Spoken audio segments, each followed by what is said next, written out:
No ti Biblia kat sao iti Dios. Apay nga nagadumutan iti relihiyon.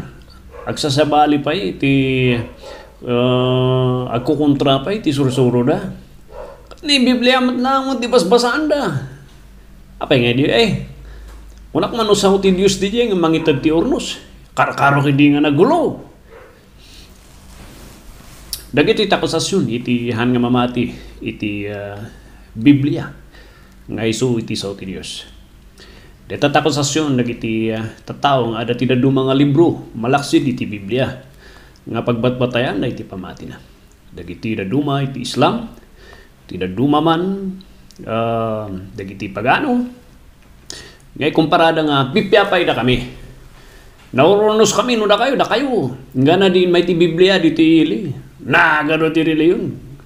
Kinatukyo lang ti ulo ti tattao diti yan nagulo kayo. Nagado-ado ti explanasyon nyo. Although ada ti valid nga reason kan kuna tayo kat valid nga question di jay nga salusuda. Ape nga agpaiso. Ada ti Biblia ngam ape nga nagadu iti relihiyon kan aga bibinang gada. Iti nangyari pa kat iti mangyari pa itata ket masusar iti Biblia agsaw di maysa sa bali agsaw di maysa sa bali. Anya nga iti nangyari ape nga kasdi iti nangyari dito What happened to this? This afternoon, talantanan tayo ti rason no apeng kasay.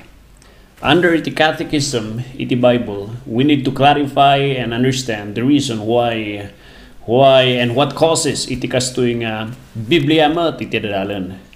Now it seems to be, Biblia ti madadal na mapeng ada ti panakikinuntra kan agsisinabali kan aglalaban iti reliyon.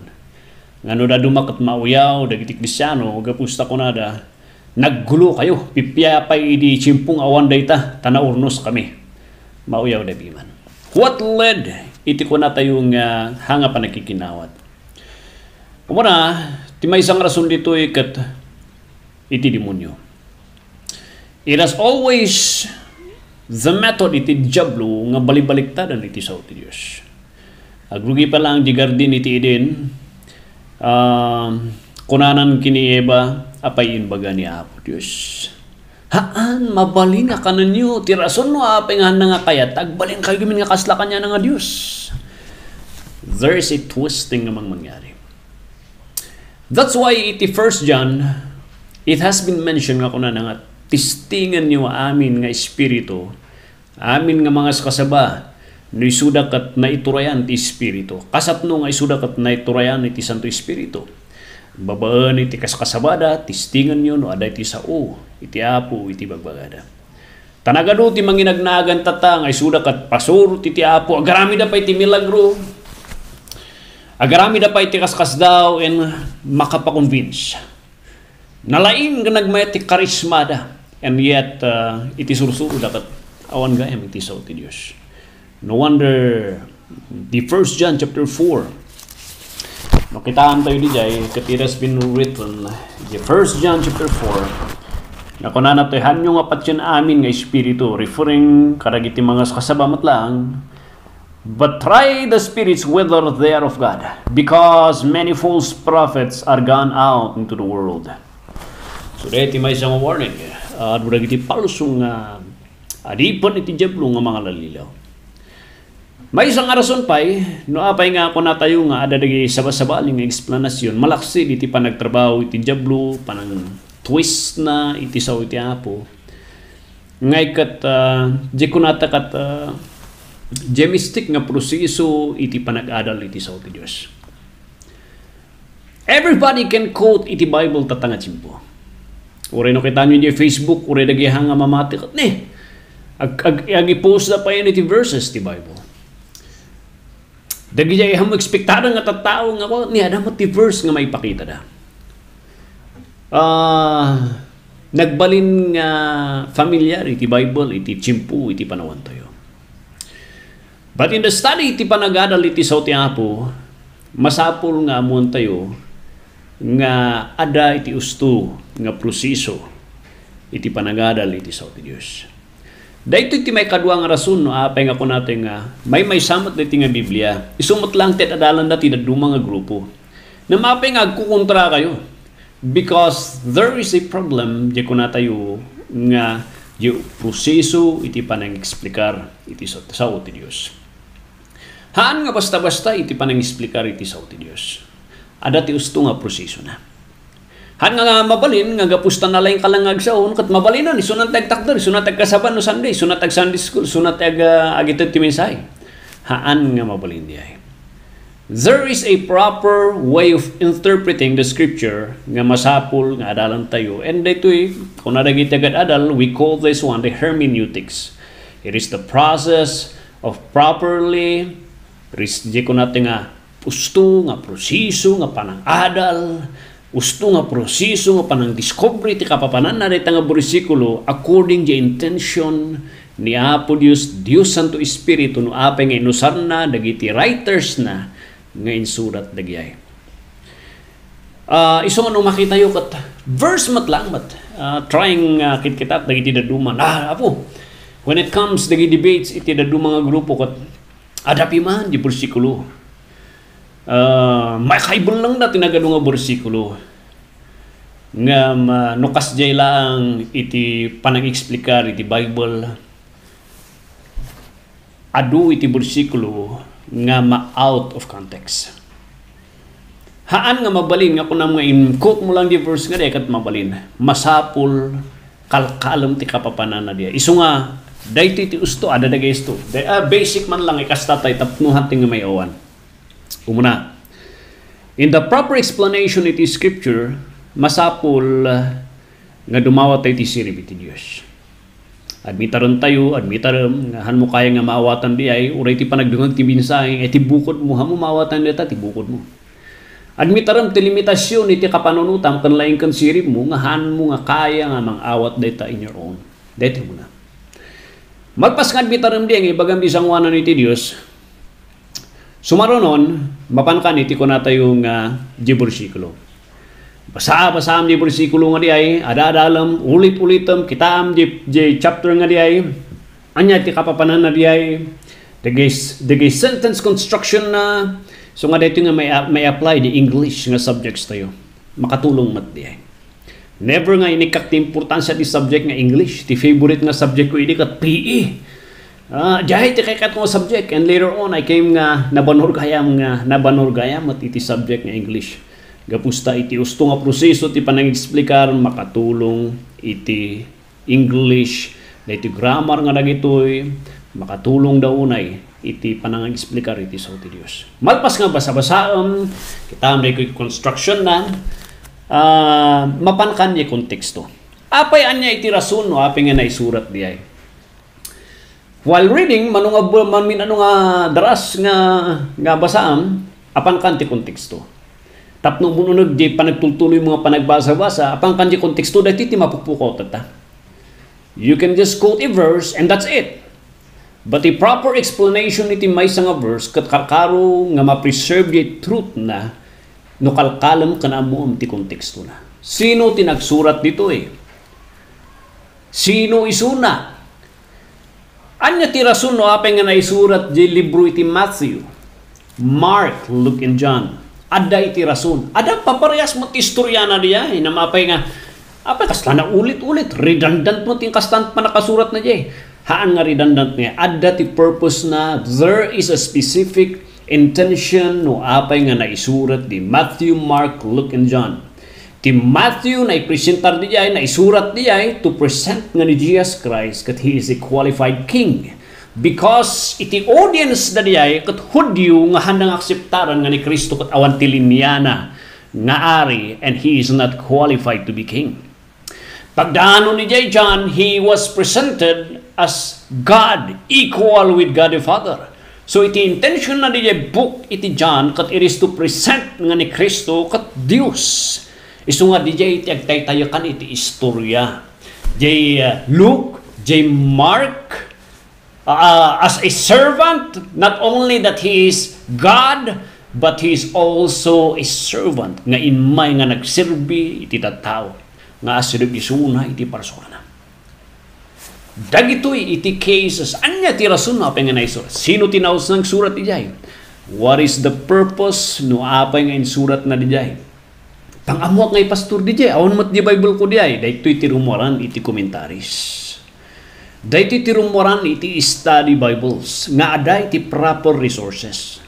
Sinsantay mat amin kat doctors iti Bible, ada dagiti binangon ni Apo Diyos nga doctors iti Bible, and scholars iti Bible, iti napalabas hingga na data nga reliable resources where we could run to no anya ti purpose na isong adat study Bible, John MacArthur study Bible. Kanda giti na dumapay nga study Bible nga igamyo dita nga before the chapter the book nga di ada di background na the book nga di ay that helps you in maintaining the explanation the verse kan chapter nga di ay. When we talk about the context, sino ti audience ijay?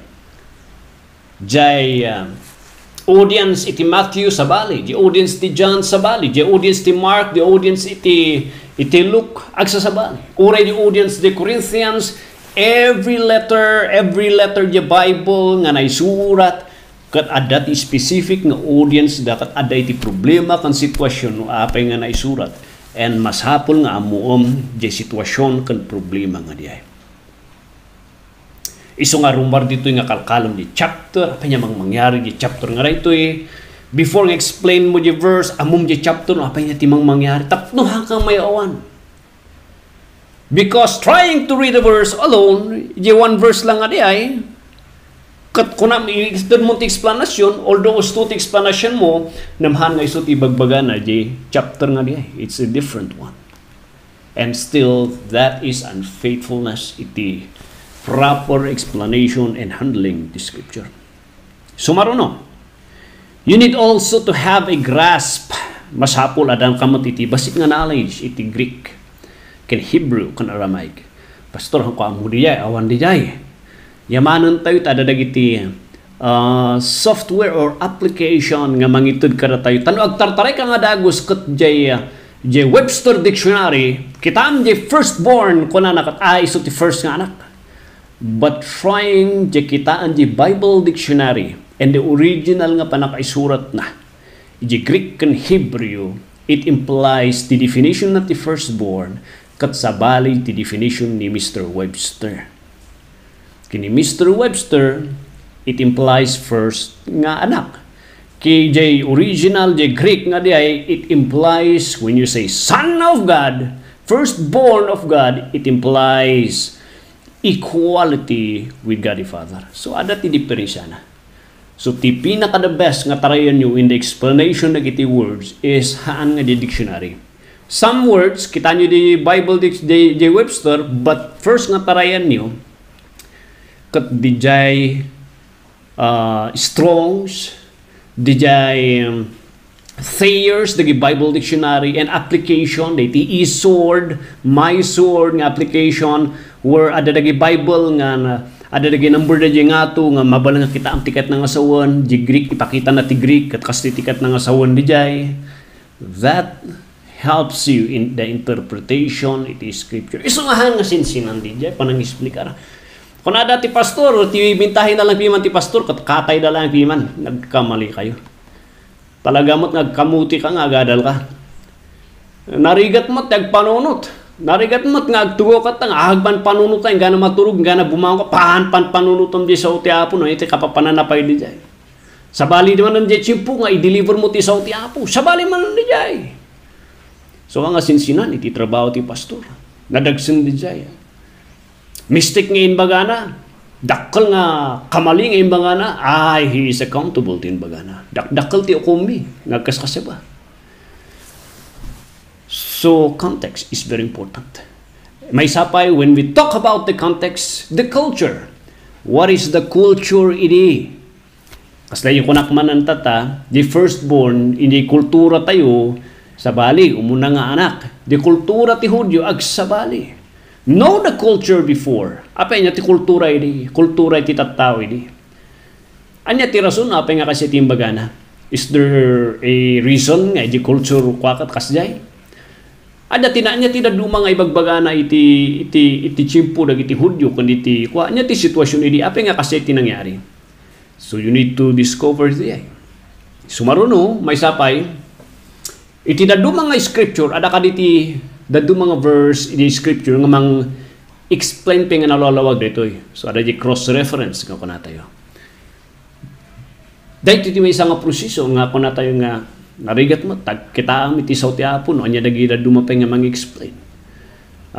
Kalkado gi verses nga narigat nga maawatan, and some verses will explain iti verse nga diay nasayat. So nga gagat nga pan anya dagi dadu mga verse nga diay. So iti bendisyon iti namarkaan nga Bible. I do not recommend ti cellphone kan laptop nga apan yung ususan nga kasawa. Kasi no dati nag-question kada kayo, ano nga mo di mal kayo? Namin ano nga adu ti papastor nga mo finish na ran iti Bible study. Handa mo ti bagbagada kalkal da nga kalkal di laptop da, kalkal da nga kalkal di tablet da kan cellphone da. Namo na yan na day because it was not marked. The best pelang usaram kat is the book. Dati libro nga namarkaan because you know, aday minarkaak di nga bro. Ako nga mo ani nga chapter dati John na madami minarkaak da jay. Nagdakkel ti tulong na diay. So di jay ti kuna tayo, di jay iti proseso nga dapat nga dalanan tayo iti panag-explikar iti sa ti Dios. Ti makita nga matintinagan dito ikat jay context lang unay.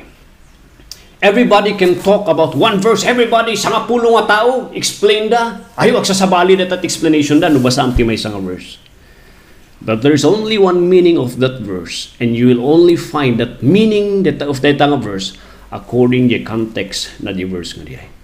Han nga mabaling nga di ko namukat, anya ti panakawat mo da iti nga verse. Sika, agsasabali mo. Sige, mabalin di jay, di dalang ti Santo Espiritu. Amin dagi at pag-urnungan tayo, mabalinan di ay. Mystic di nga panag-adal ti sa ti Diyos. Adala ang ti may sangak panggap ti Santo Espiritu no apeng ngayon surat na di ay. Ti akam iti may isa nga kasabakan mang isusuro kat amuon no anya di panggap na nga di. Haan nga di ay kasta ti panakawat mo, sige mabalinlatan na ta, mabalinlatan. Haan! No, di may isang intensyon kan rason no apeng nga naisurat di ay. E nag-stick ka di ay. Isu nga nagalu, nawara, iti sa ti Apo, nagalu, ti relihiyon nga uung tatanga nagtutubo. For what reason? Agsasabali, and in the name ni Kristo, bagbaklayan na makakukontrada matan. Baklay na pa iti Biblia na mapagkasabali. It is because the Bible is being mishandled in the wrong way. Especially in the matter of context. Mapupukal ti ano. And lastly, one reason why there is a problem with interpretation of the scripture because adu da gitagtaktakder iti sangwanan hangan na iyaban iti sangwanan ti Dios. Di ayab nga agkasaba ket ayab detoy ti Dios. Haan nga mabalin nga matawid iti maysa nga anak kiniamana. Adu da gitagtaktakder iti sangwanan nga at the very beginning they should not be there. God had called them somewhere else nga sa baling nga trabaho and they should not be there. Iti sukat na dijay nga adari di sangwanan sa baling nga interpretation ta panday dandanon handa mo nga mangi kasabati sa uti Dios makatkatawan iti papastor nga day no kayat no nang ti anak mo pagbalin ng mga pastor no awan ti potensyal na nga baling nga adati na pintas nga karir na pagpastorom isunan. Kasla nga ti lugar ti pastor kat lugar ti tabbed. Tanukit kita dapi man ti papastor, it is just a calling nga arti lang no dati okasyon tinatayan, serimonya, but when it comes ti kwarta, ay awan na kita. Handa nga kwata, low caliber na kita nga klase nga tao. Na degree di ti pastor tata. Na degree di ti pastor tata. So nga tiba kada kayo, these are the three reasons. The devil, the mishandling at isaw ti Diyos, may kadwa, and the uncalled man of God, ijay pulpito, nga actually at the very beginning, he should not be there. So that is the reason why we only have one Bible, yet nagadu iti relihiyon, gapus lang di talo, nga dadagsen nga rason nga di. Ay ngayon nakmat, ngayon nakbay, pangupat, gapus ta ti membro handamot nga agbasbasa. Dagiti membro kathaan da nga agad-adal. Dayay matimaysa. Admitarak nga dati limitasyon iti kongregasyon nga maawatan tayo ti sao ti Dios. nga madmitaran tayo adu dagiti membro handa nga agbasbasa ti sao ti Apo. And that is the reason nga in their judgment God judge these lazy Christians iti false teachers. False teachers and false churches are God's judgment ti kinasadot iti Kristiyano. Agpanunod tayo, kalapsat.